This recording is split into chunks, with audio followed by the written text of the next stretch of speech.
well, as the name says on the program, around our friend Nikolai Statkevich. And I think it's important to also, in his name, but not only about him, because we have a lot of distinguished speakers also here today, but it's important to highlight a person like Nikolai Statkevich, but also in this person representing the ongoing struggle, also still in Belarus today, for freedom, upheld by people like Nikolai, but also by so many others who are not named, who don't have the exposure, or who are not so known as some other people, because that is the case today.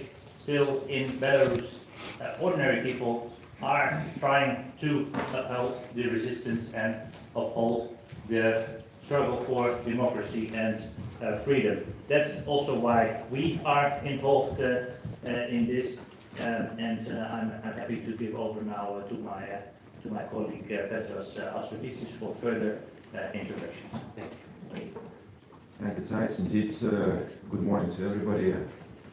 Ladies and gentlemen, friends, colleagues, I'm very happy again in cooperation with Thijs Rutten, Social Democrats, to organize Mykola Statkevich Forum. We're very happy. Mykola is released and he enjoys, homey atmosphere with Marina, but we know that he needs rehabilitation, he needs better shape, and we wish him to recover as possible. Definitely, he needs to be given back his passport. Now he's a man with no identification, no passport, so that's why he's under full control of the regime. And one of the probably goal of our meeting of today must be to have Mykola Statkevich not just having his personal documents, but full freedom and being in a good health, generally speaking. Indeed, this is our second Mykola Statkevich forum. We continue our exchange. This is a platform for exchange, for dialogue. Indeed, we have parties which have committed themselves to come together to exchange views, like Narodna Hromada, Social Democrats, like Christian Democrats and Liberals of Belarus. I wish they become more numerous, stronger, better organized, but this is the future of Belarus. Not to have one party again in power, but to have a pluralistic, multi-party political system, which again will compete among themselves in order to prove in front of Belarusian citizens who is the best, who has the most competitive program. And that platform of exchange is very useful because we proceed very well. Last time when we established this forum in Vilnius, we spoke about political situation in Belarus, about opposition parties. Today we will focus on security. I'm very happy that we have great speakers on our list. Indeed, it's a very serious situation. We know that neighboring countries with Belarus today are facing imminent threat.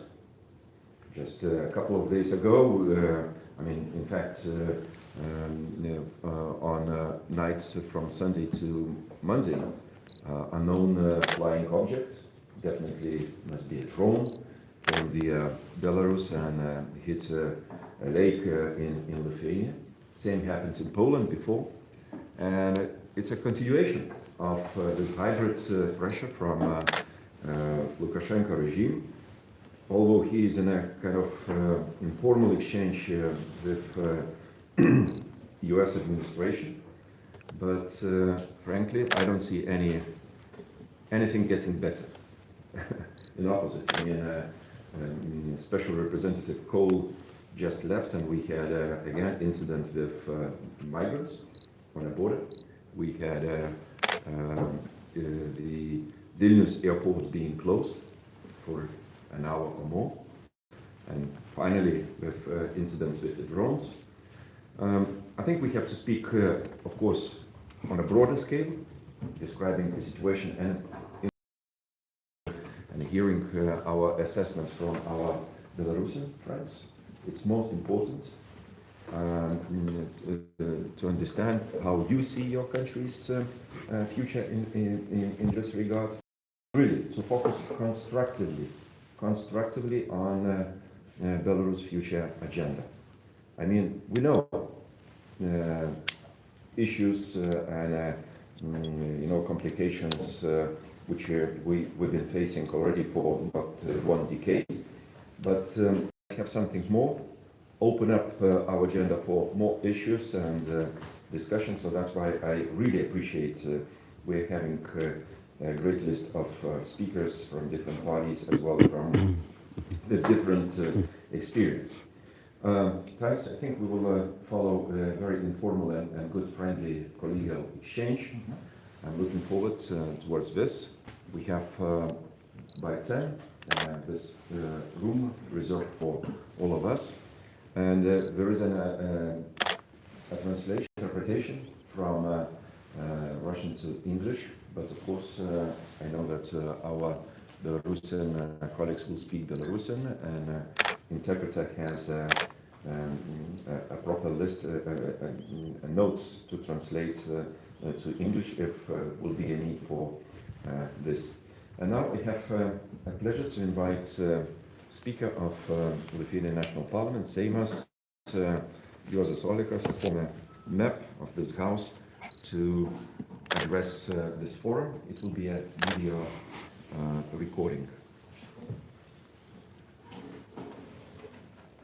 Dear colleagues, it is a great pleasure to address you today and once again reiterate Lithuania's strong support to democratic forces of Belarus, representing national interests of the country, seeking to defend independence and sovereignty, restoring constitutional legitimacy and principles of the rule of law, creating conditions for the free and fair election.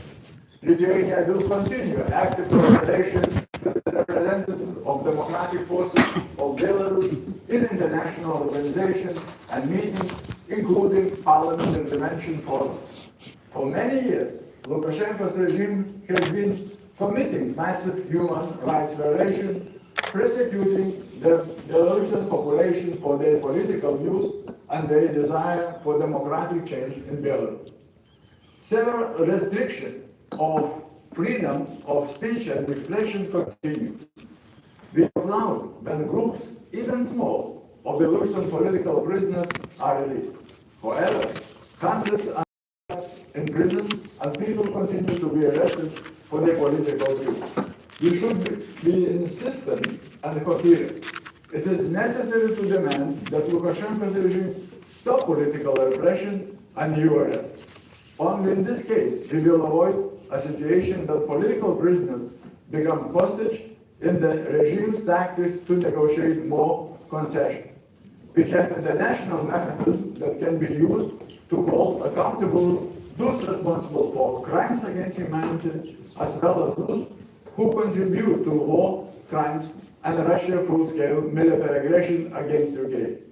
May I wish you meeting to contribute to objectives which are much needed by all Belarusian democratic political groups, to build unity in implementing your joint goal of democratic Belarus and to ensure a coordination of your activities. Thank you.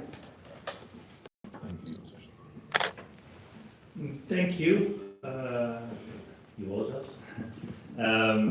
It's great to have a message as opening from a long-standing supporter of Belarus and somebody who worked here in the European Parliament, also as a colleague tirelessly to keep Belarus on the agenda.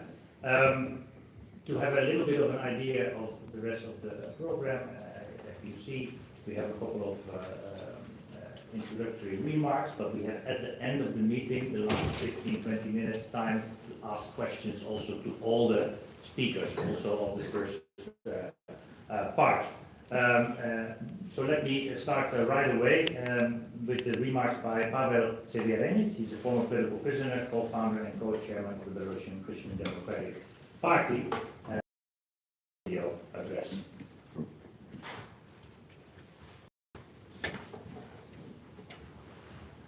Дорогие сябры, великий дякую организаторам и участникам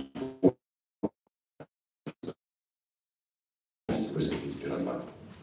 Дякую за те, що ви тримаєте у фокусі тему визволення білоруських політзневольних і звертаєте увагу вольному світу на злочинство супротив білоруського народу з боку режиму Лукашенка. Свет імкліво міняється.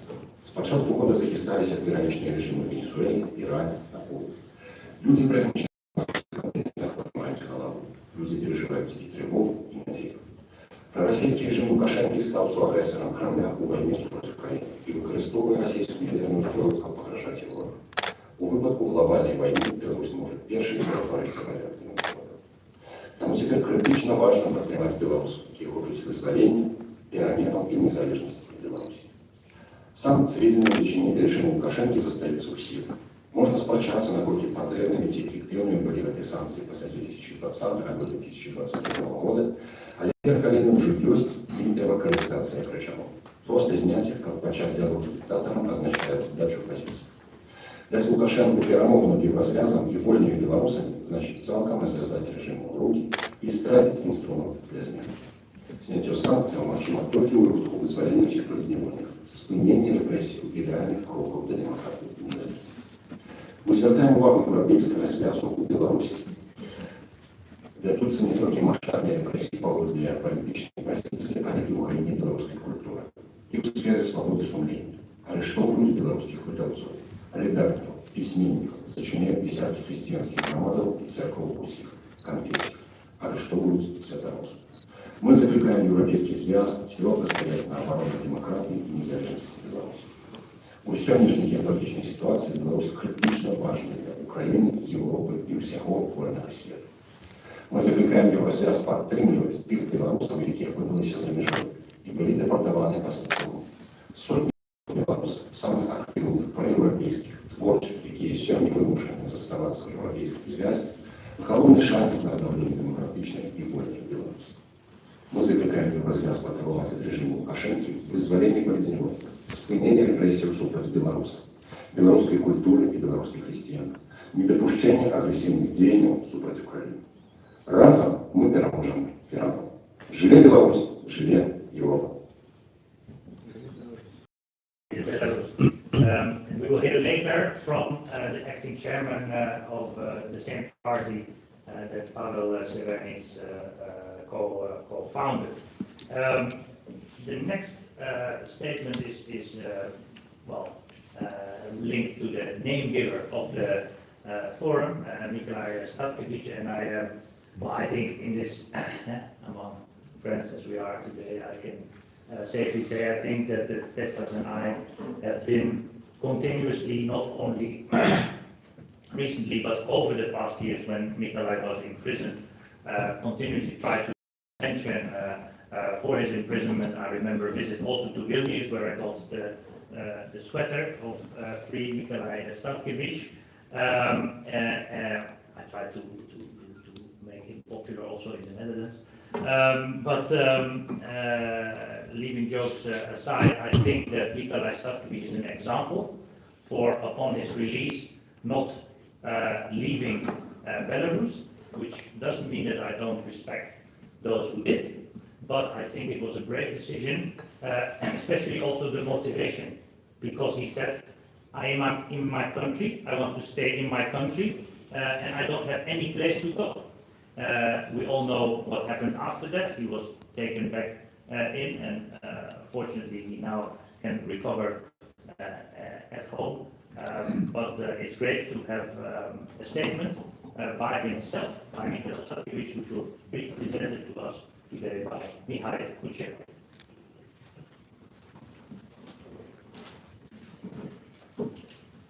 Дорогие сябры, хочу выказать свою вдячность вдячність організаторам конференції. Найперше моєму святому Петрусу Австравичу, усім удельникам конференції та вашій увагі колесу зневолених у нашій країні. У тим ліку до моєго лісу за вашу працу і боротьбу за наше визволення. Я хочу звернути до вас з просьбою протягивать эту борьбу, покуда в Беларуси остаются быть зневоленными. Покуда протягивается практика репрессий и грабли человеческим весом и свободой. Ситуация у нашем регионе робится все больше складана и напружена. Москва видовочно проиграла Украину. Напад на Украину будет для Кремля протягом давно проигранной холодной войны знаком. Неудачи в Украине на тле экономических тяжкостей можно привести до социального и политического кризиса и погрозы для влады. Российцы даруют миллионы властных, а тем более чужих охляр. Але не даруют парад. Да, автократы, абсолютная влада з'является коштовністю сама по собі. Для їх яна моцний наркотик, адмовитися від якого немагчыма. Страта улады пагражае не толькі звыклому ладу жыцця, але і нават самому жыццю. Таму дзеля ўлады яны гатовы на ўсё. Прайграўшы в Украине, Москва мусіць шукаць іных ахвяр для новой спробы маленькой пераможнай войны. Для чарговой спробы нанести поразу Западу. Наибольш імаверна, што наступным аб'ектам нападу плануюцца краіны Балтыі. Але упэўненасці у сваім поспеху пасля 4 гадоў безвыніковай і стратнай вайны ва ўкраіне у расійскіх генералаў істотна памянела. Яны не разлічваюць уже на улады бліцкрыгаў, бо еўрапейскія краіны хай марудна, але рыхтуюцца да адпору. А зацягванне канфлікту, калі дапамогу краінам Балтыі прыйдуць усе еўрапейскія саюзнікі, вядзе да непазбежнасці паразы Москвы. І не толькі з-за розніцы ў эканамічным, дэмаграфічным і тэхналагічным патэнцыяле, але і ў рэжыме знішчэння. У параўнанні з мінулым баявога патэнцыялу расійскіх салдат. Справа ў тым, што найбольш паспяховыя войны Расійская імперія вяла, выкарыстоўваючы ў якасці салдат зброю. Пачынаючы з пачатку 18 стагоддзя, расійскія вайска фарміраваліся з прыгонных сялян, якіх забіралі ў яго спадчыну пажыццёва і потым на 25 гадоў. Даведзенае муштрой і жорсткасцю пакарання да неўратыўнага стану яны былі страшнымі прадстаўнікамі, асабліва ў бліжнім баі і захад для мірнага насялення. З канца 19 стагоддзя, пасля вызвалення сялян з рабства і пераходу на мобілізацыю і прынцып фарміравання войска і адносна вольных людзей, Расія стала цярпець паразы ў войне. Тэндэнцыю спыніў Сталін, калі сяляне ў калгасах былі змоганы а калі былі ўведзены загазныя атрады НКВД, калі сталі караць блізкіх салдат за яго уцёкі з полю бою, калі смерч адпраўляў на расстрэл за любыя праявы недазволенасці, зноў стала магчыма кідаць у лабавыя атакі на пулямёты вялікія масы войск. Зараз у Расіі рабства нібыта няма. Фактичный потенциал некогда бесправный вельми амаль вычерпано. Набранные же великие гроши з репрессивных регионов, ці мобилизованные солдаты, покорливо и массово помирают, але не хотят. Коли уличить заўсёдную в российском войску коррупцию и крадеж, то робится зразумелым. Сила российского войска в объявлении знешних назиральников была відавочна переоценена. Тому, как павялічыць санкции на поспех у будущем конфликте, Москва разглядает и вариант применения ядерной сброи. З мэтай паралізаваць волю европейцев і прымусіць іх да міру на ўмовах Кремля.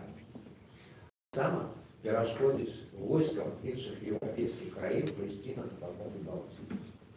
Как позбегнуть ядерного удара у отказ на своей территории, по всех предметах Москва диктует применение ядерной зброї супраць заходніх краін з тэрыторыі Беларусі, якая павінна стаць аб'ектам зваротнага удару.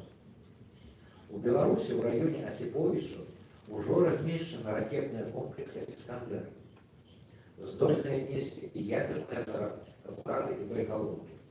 Зараз на территории размещаются модернизированную межконтинентальную баллистичную ракету «Ярс», якая пасля памяншэння удвая яе дальнасці атрымала назву «Арэшнік». Але галоўнае, у районе Крычева будуецца сховішча для ядерных боеголовок, хутчэй за ўсё для арэшнікаў, «Искандеров» и тактичных ядерных бомбов. Справа в том, что в российской армии и ранее у советской ядерные боеголовки захоўвались не побач с их носьбітамі, як у НАТО, а ў адмысловых сховішчах, вельмі дарагіх умацаваных збудаваннях, але падтрымліваюць пастаянная тэмпература, ціск, вільготнасць. У пагражальны перыяд ці падчас рэгіянальных трэніровак боеголовки аўтакалонамі доносчиков срочной доставки. То, что такой дорогий объект на территории Беларуси и уже организуя его супрацьпаветраную оборону, сведчит, что на нашей земле будет стало размещено великое ядерных боеголовок. И не тому, что в России не хапали для их размещения, а с конкретными метрами. Но треба шукати шлях, який предухилить скористання нашої землі до агресії супереч Балти і для нанесення ядерних ударів. Причому подухлить, не розпочаючи прямого узброєного конфлікту поміж країнами НАТО і Росії. Все прийдеться залишати самим білорусам. І ресурси для этого у нас. А я уже написал по своей пропанове. Магчыма, прапановы оказаліся некаму нереалістычнымі. Дык трэба думаць і працаваць, каб зрабіць іх рэальнымі. Бо іншага шляху да вызвалення і захавання нашай краіны, а таксама міру ў рэгіёне у нас няма. Галоўнае своечасова усведоміць рэальнасць небяспекі і не спазніцца самотнымі мерамі.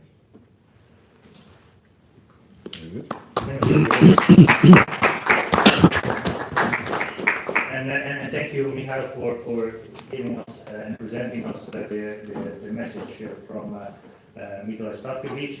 And I think among all the things that were said, I think one of the important also for us in Europe, in the European Union, to realize is that when Putin moves new missiles into Belarus as openly with the argument that he needs to forward defend.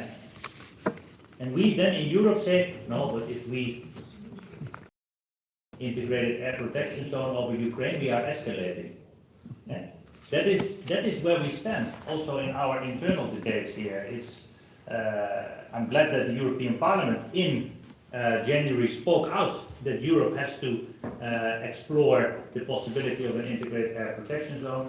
And now that we are talking about Ukraine, it's also the right moment to give the floor to our next speaker, because as many Belarusians say, Belarusian people, and also Alexander Naukovich, the struggles are linked. And as many say, first Ukraine, then Belarus. There is no freedom for Belarus if we do not also make sure that Ukraine wins this, because these are interlinked. So let's hear from Alexander Naukovich, an activist and also a volunteer fighting in Ukraine. Alexander. Thank you. Вітаю господарства, господарині і господари, депутати Європейського парламенту. Я білорус. І сёння я выступаю перад вами не толькі як прадстаўнік свайго народу. Я выступаю як чалавек, які бачыць, як у Еўропе зноў паўтараюцца старыя памылкі. Памылкі часоў Чэмберлена, калі па маўклівым дазволе сфарміраваўся нацысцкі рэжым у Нямецчыне, які ў сваю чергу падпісаў пакт з людажэрскім рэжымам у Савецкім Саюзе. І гэтыя два рэжымы развязалі другую сусветную вайну, распачаўшы ваенную кампанію супраць. Пакуль еўрапейская кааліцыя ваявала, Савецкі Саюз пашыраў сваю тэрыторыю, частка. Вы можете, конечно, сказать, что высновы зроблены, нацысцкі рэжым зруйнаваны, а Савецкага Саюзу больш няма, ён разваліўся. І тут я з вами пагаджуся часткова. Нацызм перамаглі і зрабілі высновы. А вось савецкі рэжым, які лічыўся турмой народаў, не разваліўся, а перафарміраваўся у іншую форму турмы народаў, а менавіта Расійскую Федэрацыю. Так пра якія памылкі я кажу? Пра памылку, што нельга маўчаць, і асабліва нельга верыць ворагу. Калі агрэсію называюць палітыкай, ціск супрацоўніцтвам, а страту суверэнітэту унутранай справы. Ўжо плаціла за такія памылкі ў мінулым. Для Беларусі цана гэтых памылак была жахлівай. Падчас другой сусветнай вайны загінуў кожны 4-й беларус. Аднойчы я задаў сабе простае пытанне: чаму я, беларус, ваюю ва ўкраіне? Я задаў гэтае пытанне не ў кабінеце ці ў нейкім утульным кафэ. Я задаў яго сабе на фронце. Там, дзе гарэлі дамы, дзе цэлыя кварталы ў адно імгненне ператвараліся ў руіны, дзе людзі за некалькі хвілін гублялі тое, што будавалі ўсё жыццё. А самае страшнае, яны гублялі самае каштоўнае – свае жыцці. Мне патрэбны быў адказ, бо я не лічба ў статыстыцы, я чалавек, які павінен разумець, за што, за якія каштоўнасці я ваюю, навошта я рызыкую сваім жыццём. Бо ўсё жыццё я жыў з перакананнем, якое пасля другой сусветнай вайны стала адным з галоўных прынцыпаў еўрапейскай цывілізацыі. Ніколі зноў. Я памятаю, як нам паўтаралі гэта ў дзіцячым садку, у школе. Я памятаю слёзы на вачах ветэранаў, якія прыходзілі да нас. І я чуў іх шопат. Ніколі зноў. Але сёння маё пакаленне зноў вымушана стаць на абарону. Гэта азначае толькі адно, што памылкі, зробленыя учора, даводзіцца выпраўляць нам сёння. Гэта адказнасць, якая ўжо ляжыць на нашым пакаленні, бо за памылкі мы, а за нашыя памылкі будуць адказваць нашыя дзеці. Таму ў нас няма права на слабасць, няма права адкладаць рашэнні на потым і няма права рабіць выгляд, што пагрозы не існуе. Калі сёння мы не прымем моцных і своечасовых рашэнняў, заўтра можа апынуцца ў трагедыі, у якой у нашых дзяцей ужо не будзе будучыні. І менавіта трэба ясна разумець, як дзейнічае гэтая пагроза. Расійская экспансія звычайна разгортваецца па адным і тым жа сцэнарыі. Спачатку вам кажуць, што гэта ўнутраная справа і што знешні свет не павінен умешвацца. Потым пачынаецца ціск. Паступова ствараецца залежнасць, якая робіць краіну ўсё больш слабай. І калі гэтага ўжо дастаткова, калі краіна аслаблена і ізалявана, тады з'яўляюцца танкі і ракеты. Як прыклад, Чечня 90-х, Грузія 2008 год, Украіна 2014. Менавіта так гэта адбываецца і ў Беларусі. Беларусям занадта доўга навязвалі жыццё ў няпраўдзе. Нам гадалі, казалі, рускія гэта браты. Дзве дзяржаўныя мовы, та так прасцей. Гэта не захоп, гэта інтэграцыя. Гэта не ўмяшэнне, гэта саюз. Гэта не агрэсія, гэта палітыка. Нам прапаноўвалі мяккія словы, словы, якія павінны былі зрабіць усё цяжэй, бяспечней і зручней. Але ў гэтыя мяккія словы лёгка загарнуць праўду. А потым разам з праўдай можна ціха вынесці з гісторыі саму дзяржаву, без шуму, без супраціву. Таму беларусы або абараняць сваю землю і сваю будучыню, або іх гісторыю забяруць і перапішуць. Таму мы павінны зараз называць рэчы сваімі імёнамі. У 1996 годзе Беларусь перажывала палітычны крызіс, і ўжо тады стала відавочна, што кіраўніцтва краіны фактычна дзейнічае пад моцным уплывам Крамля. Гэта быў сігнал, што лёс Беларусі пачаў вырашацца не толькі ўнутры самой Беларусі. У 1999 годзе была падпісана дамова аб стварэнні саюзнай дзяржавы. З таго моманту пачала дзейнічаць адна і тая ж схема. Калі Беларусь спрабавала дзейнічаць самастойна, на яе пачынаўся ціск. Калі Беларусь маўчала, залежнасць толькі паглыблялася.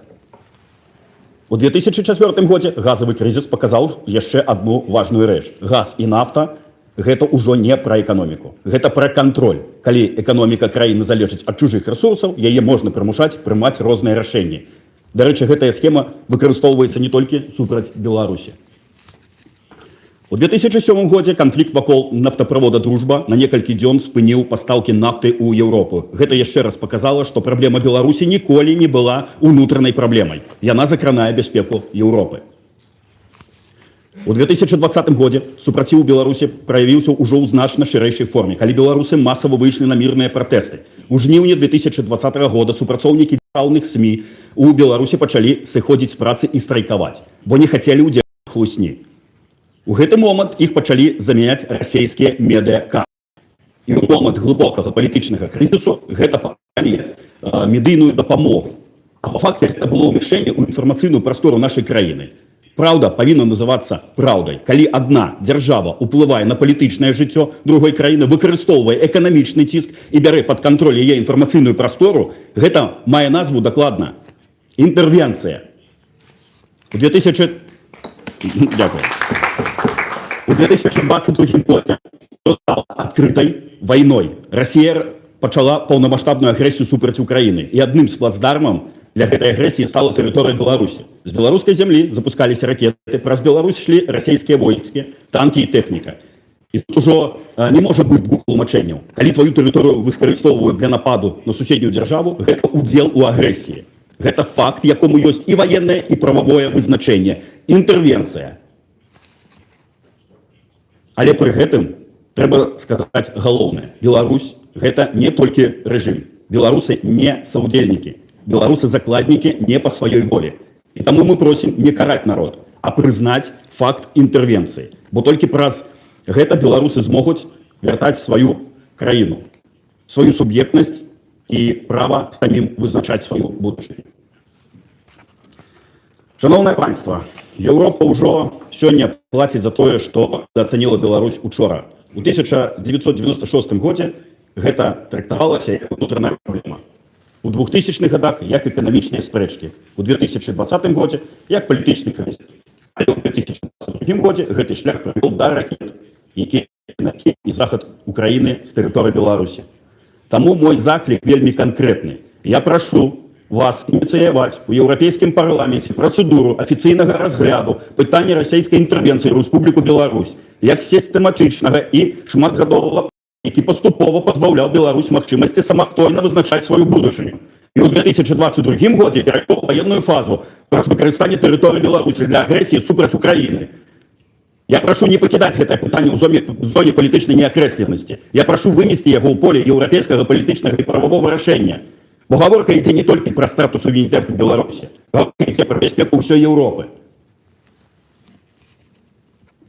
Рашэнне Еўропы павінна стаць не проста сімвалам, а асновай для далейшых дзеянняў, для дакладнай палітычнай ацэнкі, для міжнароднай адказнасці і для падтрымкі беларускага супраціву.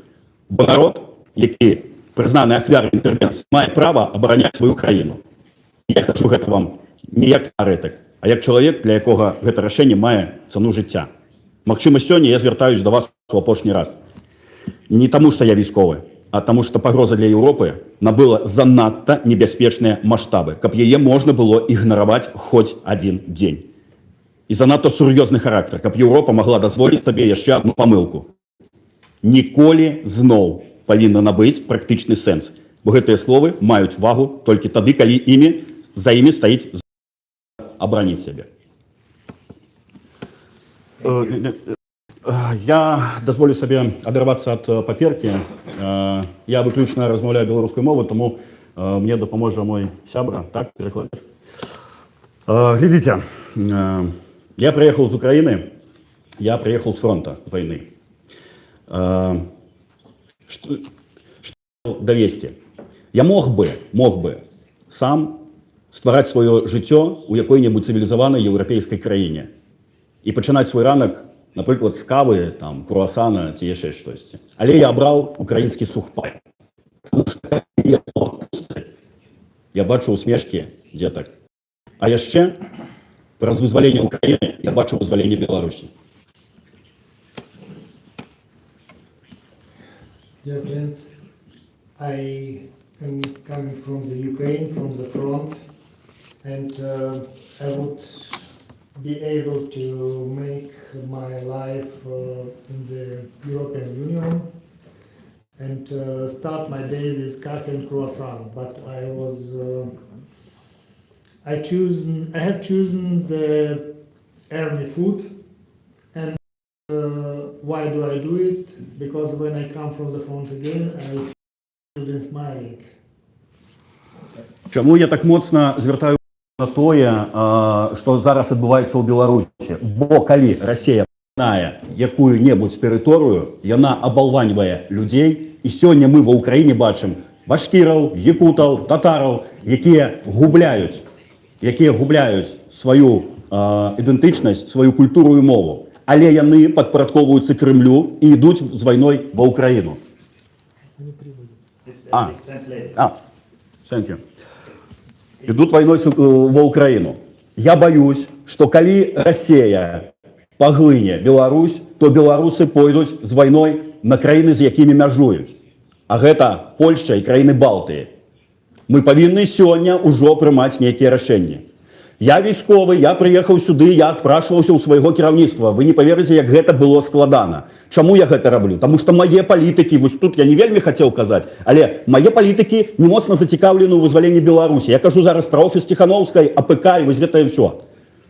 Мы військовыя павінны займацца військовай справай. Мы павінны рызыкаваць сваімі жыццямі для моцнага тыла, каб яны вырашалі лёс краіны.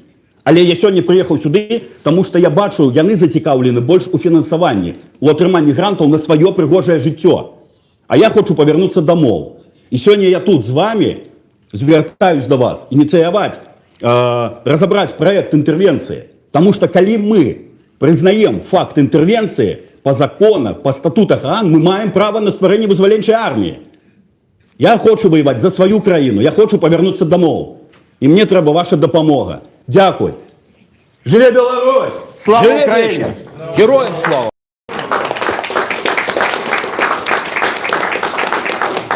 Thank you, Alexander. And now I will give over to Petras for the second part of the fourth. Petras. Thank you, Thijs, and thank you, Alexander, for this good emotional speech and really strong emphasis on need to defend sovereignty. I think we are all are on the eve of Belarus Freedom Day, which is 25th of March from 1918. So then, of course, I mean, bigger powers were around and Belarus Republic couldn't survive, Democratic Republic couldn't survive, neither. So, but now, I think all of us must be indeed looking forward to the situation when freedom is not given, freedom is fought for, and freedom by power of people, and that's why those interventions like Alexander and following ones will be about this. I have a privilege to have more three speakers. May I ask all of you to observe a period of 5 minutes in order to have good time for Q&A session afterwards. And the first one on my list is Anton Malkin, who is activist and human rights defender, member of Belarusian diaspora in Germany. And his intervention will be under title Restoration of Belarus Sovereignty as the Foundation of European Security. Anton. Mr. Ashavichus, Mr. Reuten, honorable members, dear friends, thank you for the opportunity to address you today. And please excuse me for breaking a few conventions, but today we have to break some. When we call the Lukashenko head of state, we are running the same mistake like when we call the Belarus Republic. It may look similar from the outside, but Belarus is not organized as republic, and Lukashenko doesn't act and doesn't think as a president. Maybe he looks alike on the surface, but in reality he is a criminal of H type. A criminal, why is it important to understand? A criminal knows if he loses his life. And fearing for his life, he is accumulating brute force. He will never step out unless he is confronted with another force who is capable to interfere in the internal affairs of the territory he has seized. So today we have, unfortunately, only one power who is interfering, and this power, as we heard from Mr. Novakovich, is called Russian Federation. It doesn't make the situation better. Under the rule of criminal-style occupying administration, Belarus has turned into the source of criminal and existential threats for the Europe. We have already heard it from the previous speakers. Let's say migration crisis, Suwalki corridor problem, terrorist attacks from the territory of Belarus, and even nuclear threat to our very existence. In these two realities, one is that Belarus is fundamentally different, and another is that the regime is feeding the force. We can propose a strategy. We need correspondingly two instruments. The first instrument will be, let's call it, analytical center in exile. It's a permanent institution which is capable to provide a reliable basis for political decision making. It should include people with practical experience in working inside Belarus, inside the system. The people who constantly study the situation, who understands how the system works, who has dealt with key actors of the system, and also dealt with even with Putin, Lukashenko. We have such people within our community. However, these are diplomatic and economical layers, and they are not enough. They cannot eliminate the criminal threats to Europe. So we need another instrument, and even when the Europe is strong, when the Europe is much stronger than Belarus and Russia combined, unfortunately, European power ends by its borders, just because the Europe is acting by rules. Europe has a shield, but Europe needs a spear. Therefore, we need a Belarusian army in exile. We are building such army in the hopes that we will never need it.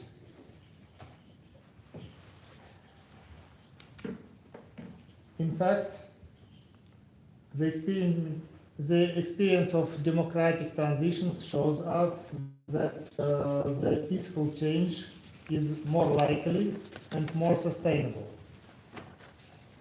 But no democratic transition appears in the absence of force.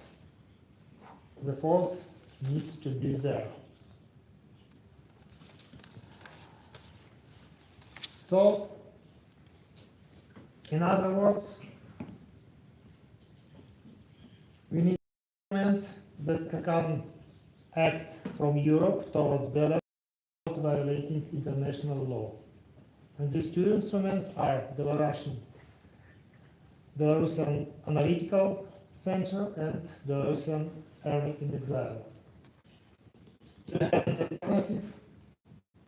Of course we do.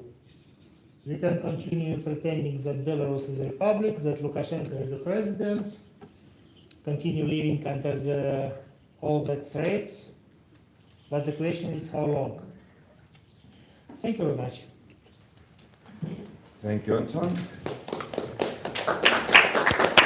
Я не понял, но я похлопал.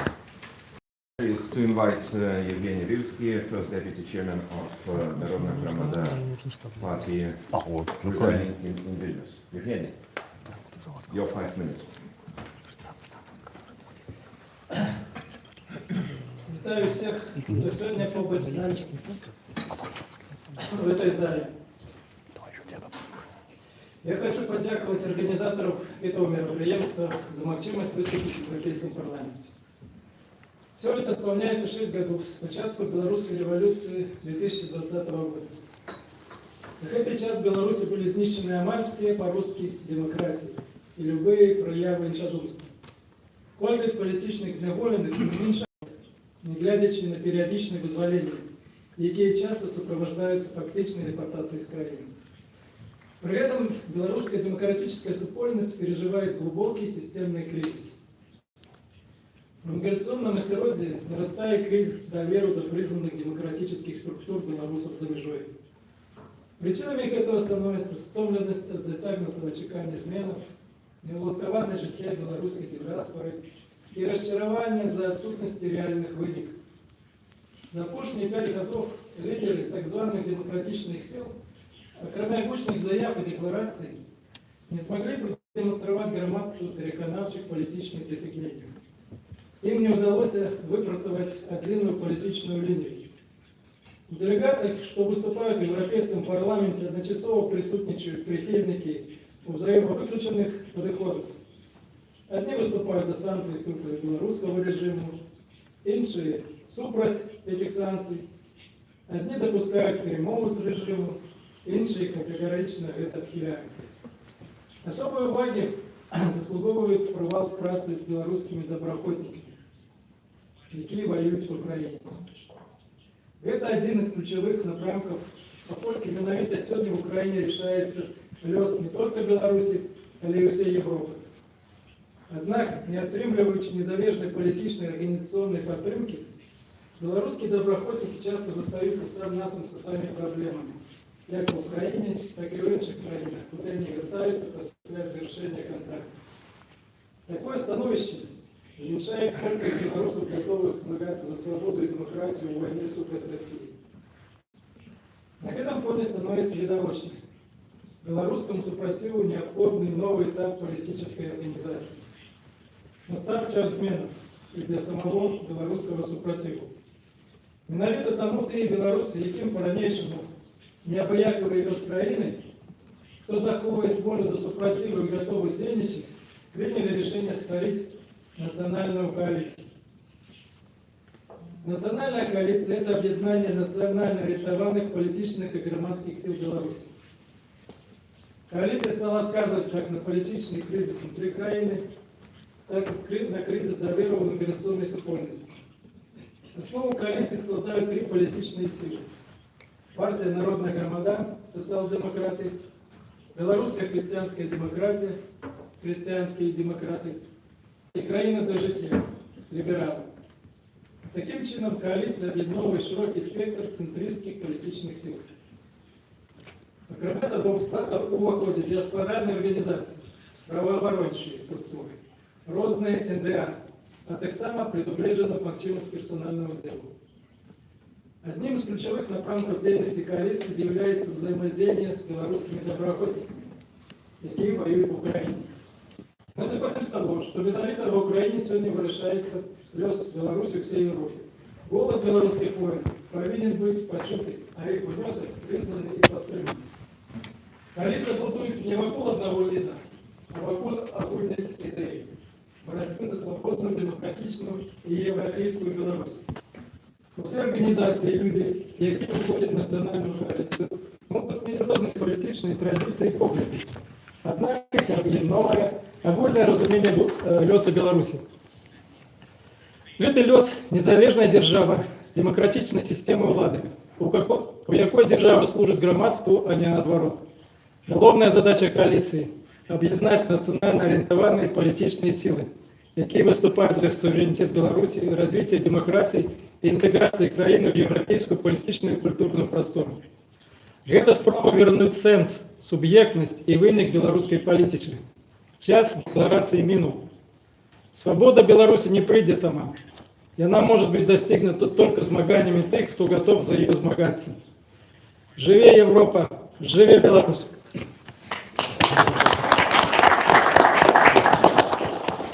Thank you, Evgeny. And my pleasure to invite Georgy Dmitruk, who is acting chairman of the Belarusian Christian Democracy Party. Georgy. Дякую. Пожалуй, сябри і колеги. Сьогодні ми живемо під час тотальної конфронтації і шокових подій сусветного масштабу. Хочу сказать, что не война зміняє мир, але мир, який приходить на зміну війні, зміняє нашу будущее. Мы, белорусы, як і в Першу і в Другую сусветные войны, оказались затиснутыми поміж глобальними інтересами тиранії Сходу і власними імкненнями до демократії. Ми знову на стику супротистояння добра і зла, тоталітаризму і демократії. Сьогодні ми назираємо, як некоторые звичайні політичні інститути і механізми перестають дійничати, демонструючи свою інертність, а некоторые набирають силу, включаючи оптимізм наш. Білорусь, на жаль, не з'являється самостійним політичним гульцом. Ми – країна, покуль керована гібридними силами во угоду глобальных интересов Москвы. А я хочу запевнить вас, что покупный белорусский народ не является носителем агрессии. Наоборот, мы покутывали за свое імкнення до демократії. Зараз платимо кошт за свої спроби стати часткою сім'ї демократичних народів Європи. У 2020 році народ Білорусі продемонстрував усьому світу свою рішучість і сапраўдную волю до свободи. Але спроба перемогти гібридну диктатуру оказалась непоспіховою по некоторым причинам, але про це не сьогодні. Як же нам, демократичним силам, дзейнічаць зараз? Што мы можем рабіць, каб наблизіць гадзіну пераменаў у Беларусі? Наша тактика складаецца з двух элементаў. Па-першае, дзейнічаць гарызантальна. Выбудований вертикальний політичний механізм часом приводить до адваротного ефекту, малої знешньої ефективності і великої внутрішньої корупції. На жаль, для політичних партій, які вже мають досвід і ідеологічне партнерство у Європі, і практику діяння в екстремальних условиях супротиву у Білорусі, це неприймально. Нам потрібні інші ідеї і інші підходи. Що ми вже зробили? Крок перший. БХД «Народна громада і країна для життя» уже заключили меморандум, міжпартійний документ горизонтального кшталту. Гэта есть наш первый крок по створенню нового формату демократичних взаимоотносин у політичному сегменте. Крок номер 2. Мноство демократичних організацій і білоруських ініціатив поділяють наші погляди і готовність діяти так само горизонтально. Ми, як і належить політичним партіям, взяли на себе відповідальність і виступили з ініціативою створення національної коаліції. Мета проста і зрозуміла – узмацнити ефективність демократичних інститутів і притягнути можливість громадянської супольності до вирішення політичних задач. Крок номер 3. Горизонтальні сувязі – це менавіта і те, що ми робимо тут і зараз. Партнерство с европейскими партиями и политическими объединениями и структурами для нас это бесценный досвід просування демократії в умовах реальної політичного змагання. Демократія – це завсёды дня послідовно і справедливо. Таким чином, для мене демократія – це основний політичний інструмент, здольний ефективно формувати коаліції і нації. злучаць народы і цэлыя кантыненты. Без ціску, без гвалту, без вайны. Таким чынам, наш другі прынцып гучыць так: дзейнічаць дэмакратычна. Еўропа – гэта перш за ўсё дэмакратыя, нягледзячы на складанасці гэтага працэсу. На мой погляд, беларускім сілам выгнання не хапае менавіта дэмакратыі. Безумоўна, мы канцэнтруем сваю ўвагу на праблемах беларускасці і неабходнасці захавання нашага культурнага кода в умовах гібриднай акупацыі. І гэта зразумела. Але мы не можам выкінуць з беларускага кантэксту значэнне еўрапейскіх каштоўнасцяў. Мы не можам замяніць прынцып еўрапейскай дэмакратыі прынцыпамі састарэлай савецкай вертыкалі, заснованай на лаяльнасці і асабістай адданасці. Што ж мы можам рабіць разам з вами, сябры і калегі? Па-першае, нам патрэбна ваша дапамога, ваше адкрытае сэрца, ваше маральнае прыняцце беларускага народа ў еўрапейскай сям'і. Працягніце нам рукі, і мы адкажам вам тым жа. І разам мы пабудуем краіну пад назвай «Дэмакратычная Беларусь». Па-другое, дапамажыце нам збліжацца паміж сабой. Паверце, беларусам вельмі цяжка і маральна, і эмацыйна адаптавацца ў новых краінах, у новых умовах. Нам патрэбен ваш опыт і вашы магчымасці. Сябры, цяжэй за ўсё, апынуўшыся ў новых умовах, захоўваць самаабладанне і ўпэўненасць у перамозе. Але мы справімся, і мы пераможам разам. Жыве Європа, жыве Беларусь.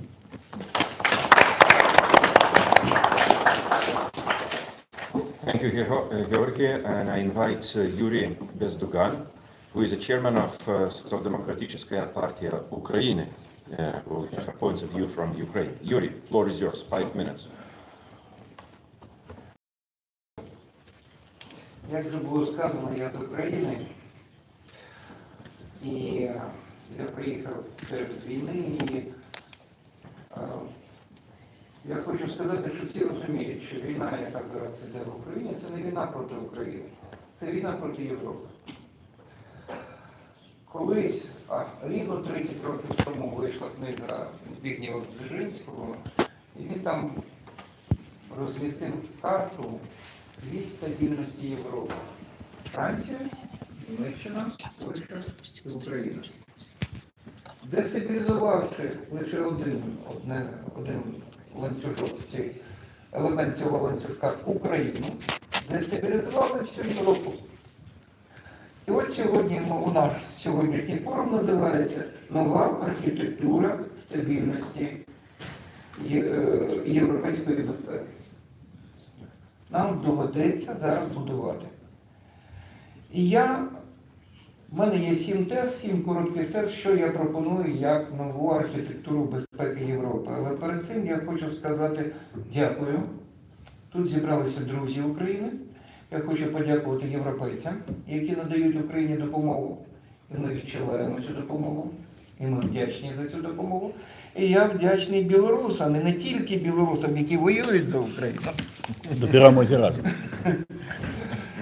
А тепер зовсім коротко 7 тез. Теза перша і теза друга. Всі ми мріяли про об'єднану Європу, і чим це завершилося? Все це завершилося концепцією Європи двох швидкостей. Бо різні країни мають різні темпи розвитку, різні темпи економічного розвитку. Це реальність. Так от з безпекою те саме. Ми сьогодні так само маємо дві Європи. Європу фронтір свободи на кордоні з Росією. Норвегія, Фінляндія, країни Балтії, Швеція, Польща, Україна з одного боку, а з другого боку спокійна Європа, розслаблена Європа. І це реальність. З цієї реальності треба виходити. І тому я хочу сказати, теза третя. Жодна із країн фронтіру свободи самостійно не здатна протистояти російській агресії. Ні Україна, ні Фінляндія, ні Польща.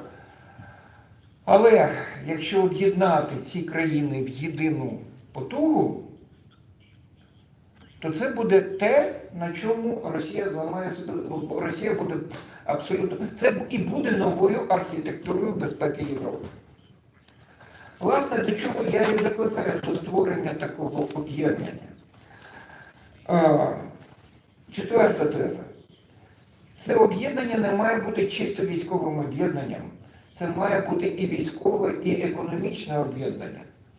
Я не говорю про те, що Україна і Білорусь сьогодні вже стали членами Євросоюзу, але от певні принципи економічні треба закладати вже зараз в країнах цього об'єднання.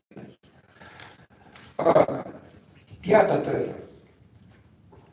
Ми повинні об'єднуватися не довкола спільної загрози, а довкола побудови собі кращого життя. От цей фронтір свободи має стати фронтіром в майбутнє, проривом в майбутнє, в тому числі економічним проривом в майбутнє. Шоста теза. Як я вже сказав, членами цього об'єднання будуть і члени Європейського Союзу, і країни, які не є членами Європейського Союзу, як Україна і як Білорусь. І це вже даність, і ми маємо бути свідомими цієї даності. Сьома теза, остання. Власне, яка країна є ключовою у формуванні цього об'єднання? Як не дивно, не Україна, а Білорусь.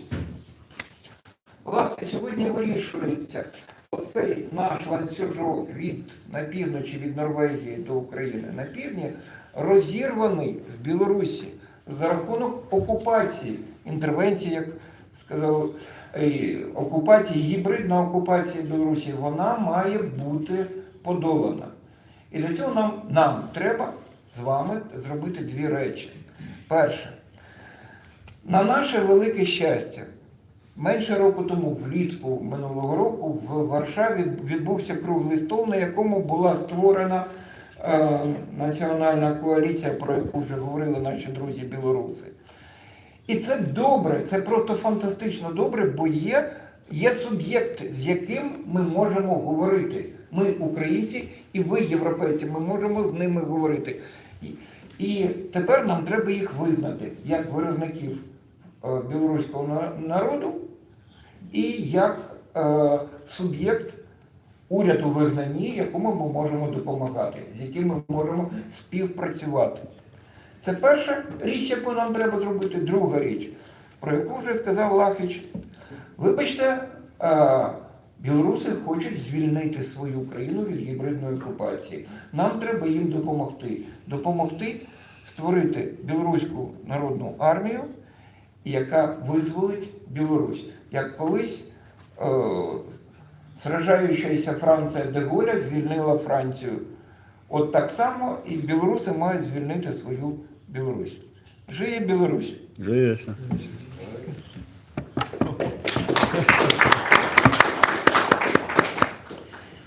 Thank you. So we have a strategy and we have a goal. Thank you, Yuri, for observing time. Pass the floor to my friend Thijs, who will manage a Q&A session, and we have to conclude our event 9:55 sharp. Yeah, thank you. So that's why it gives over to the Dutch guy to manage the time. No, I propose that we try to do a round of questions and take them all together. And if you can be as specific as possible, introduce yourself, but also who you want to ask the question to specifically, that would be great. Who wants to start with a yes, please. Hello, my name is I belong to the from Holland, and we are a sister party of OECD.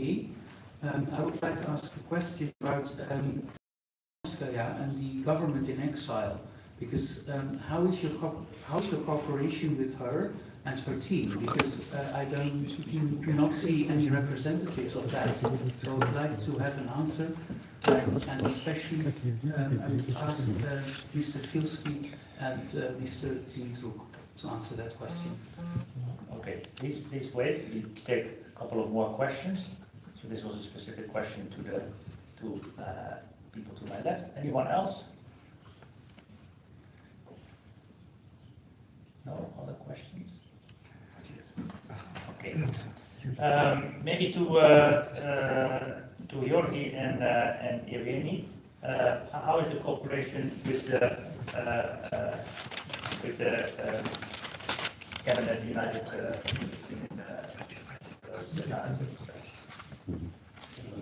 Два аргумента скажу. Первый, на любому сотрудничеству с любой политической или политической организацией. Поэтому мы приглашаем всех взаимодействовать. Мы приглашаем всех принимать в нашей работе участие. Но, видите, основой нашего сотрудничества является меморандум представителя объединения политических партий.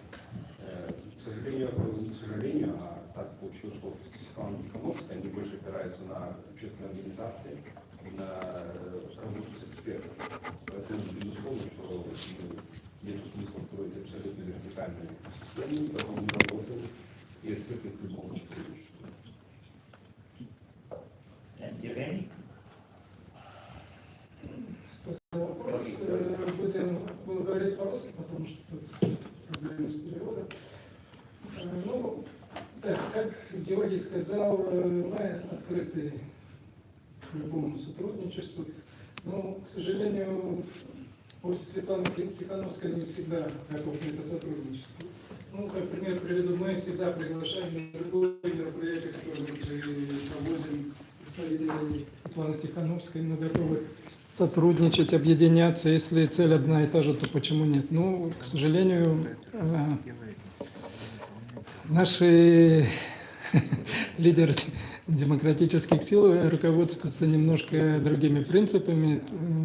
Важно, ну, как сказать, ну, тут мало демократии, да, тут работают бывшие советские принципы, в котором самое важная личная преданность и безусловно, подчинение лидеру. Если ты имеешь какое-то свое мнение, то ты не попадаешь в взаимодействие. Но, к сожалению, так, да. Но мы руководствуемся все-таки европейским принципом демократии и готовы сотрудничать со всеми. Спасибо.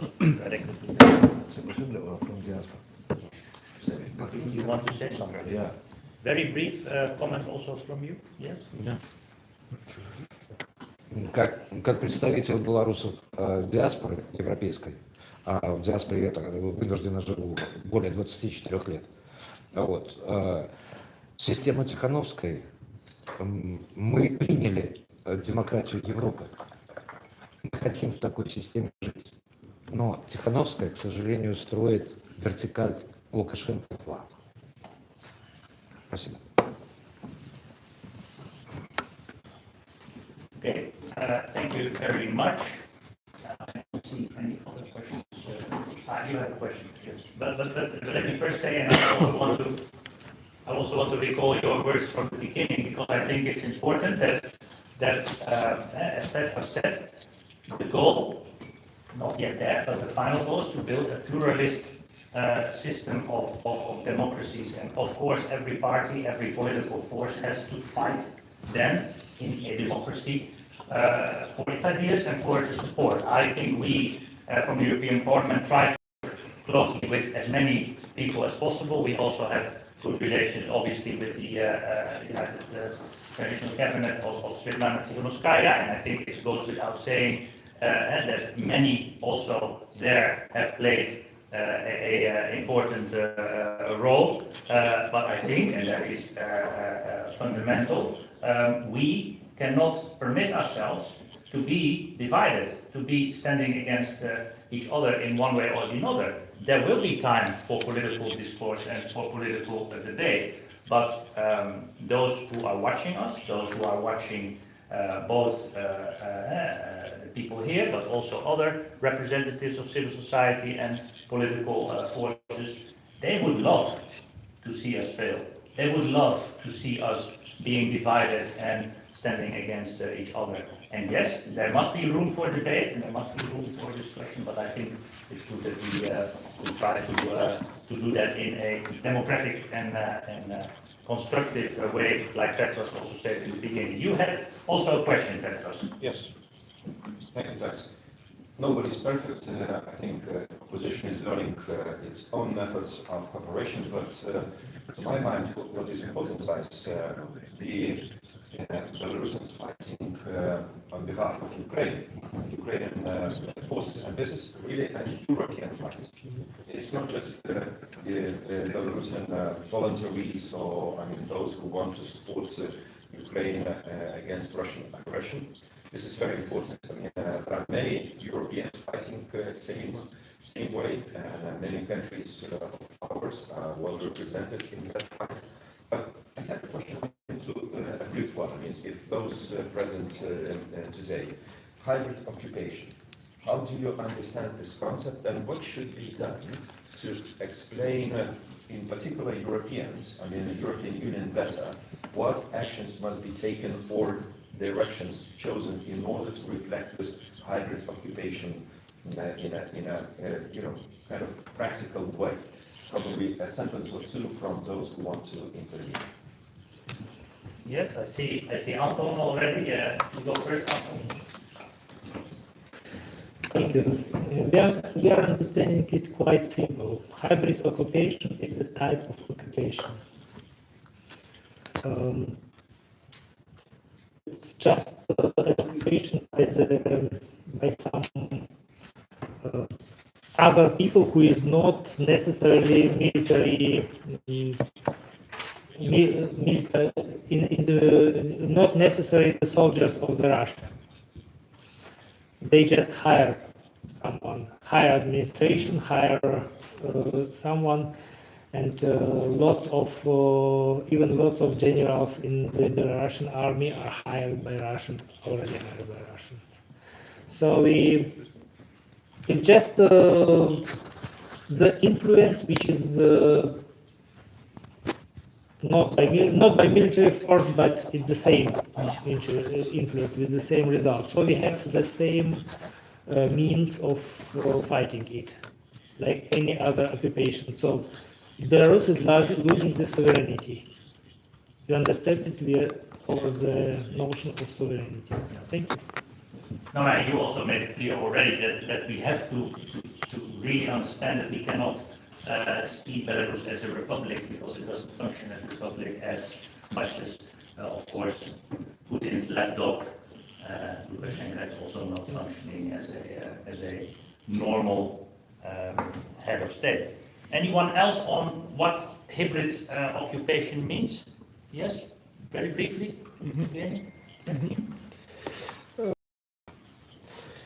К сожалению, в европейском обществе нету ни законов, ни определения, в каком положении находится Беларусь. Да?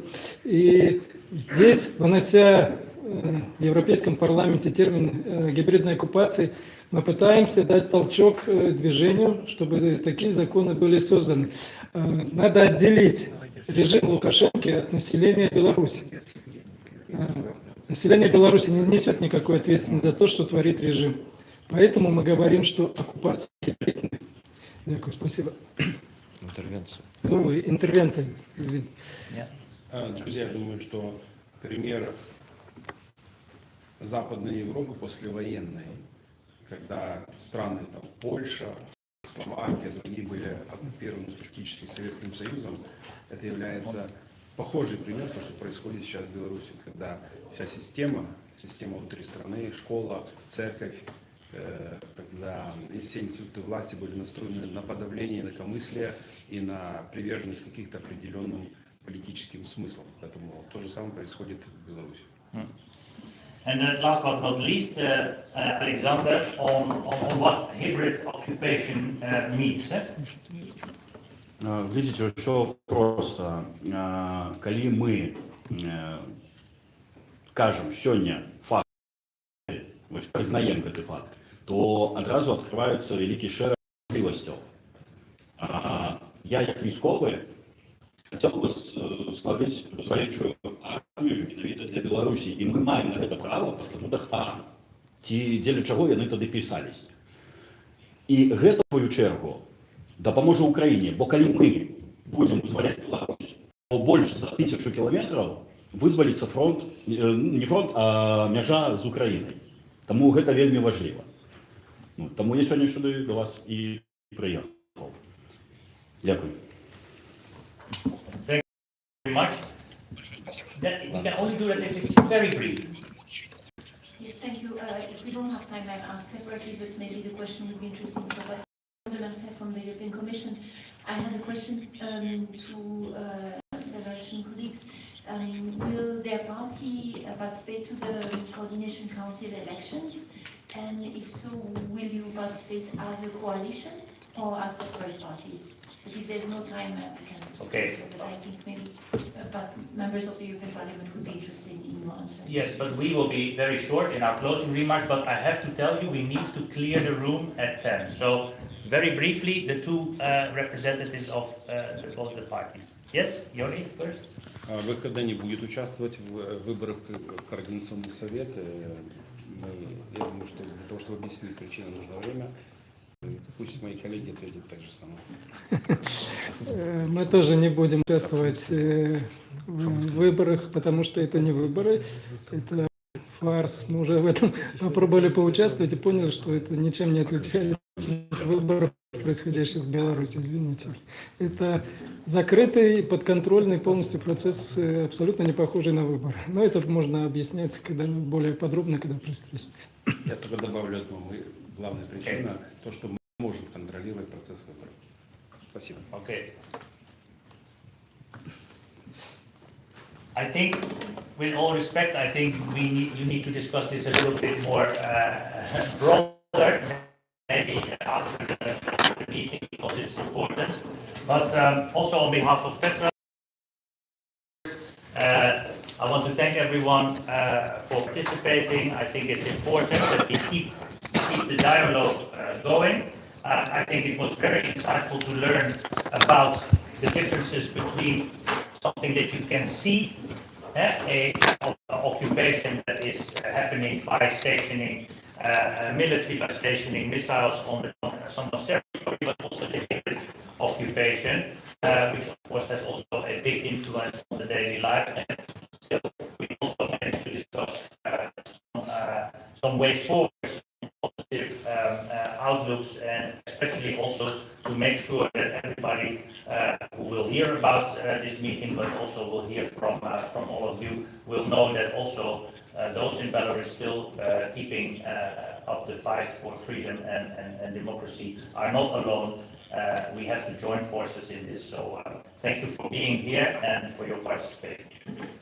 Thank you, Thijs, for indeed very collegial cooperation. I'm looking forward with National Coalition members to continue this, and I have a dream that in our third Mykola Statkevich forum he will be present himself in good shape and in bright deliberations. I'm looking forward indeed to welcome Mykola here in the European Parliament or any member state of the European Union very, very soon. Thank you, and till the next meetings.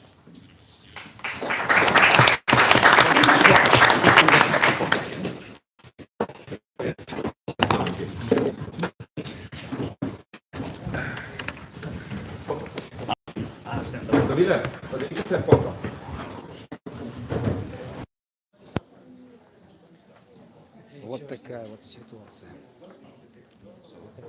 Ну вот, прошел форум Статкевича, это Брюссель, это Европейский парламент. Вы все видели, слышали, если не видели, можно пересмотреть. Не забывайте подписываться на канал, ставьте лайк, распространяйте видео. И может еще что-нибудь будет интересненькое, по-любому.